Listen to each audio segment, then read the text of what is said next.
Hi, I'm Tom Miggott from Tom Miggott Photography. In our last 3 episodes we covered the exposure triangle and 2 of its components, the ISO and the shutter.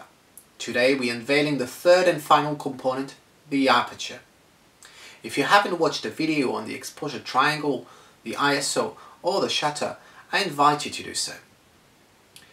The lens aperture is nothing else than a hole through which the light travels on its way to the media, whether it's a film or a sensor for a digital camera. By aperture, what we really mean is the width of the lens opening itself.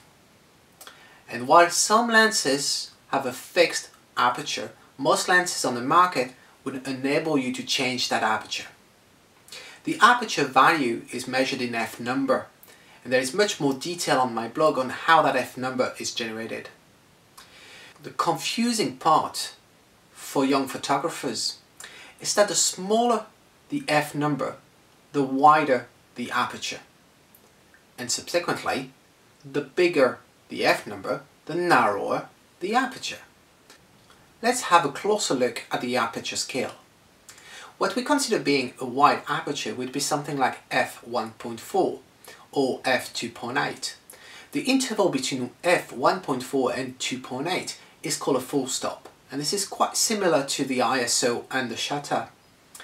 If we have f2.8 and we want to increase our aperture to the next stop, then we would get f4, then f5.6, then f6, f8, f11, f16, f22, f32 and so on.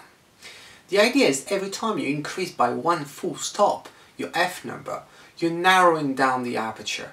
But in fact what you're doing is you're dividing by 2 the amount of light being captured by the media. On the market, most of the lenses that you can find would offer you the possibility to reach f4 as the widest aperture and f22 and maybe a little bit above in terms of the narrowest aperture you can get. When it comes to 1.4, 2.8, those are usually very expensive lenses, and Canon even offer them only for L lenses, L standing for luxurious lenses. So this is basically all there is to know about aperture when it comes to exposure. In our next episode, we'll take everything we've learned about the exposure triangle, the ISO, the shutter, and now the aperture to tackle one important question: how to make a correct exposure.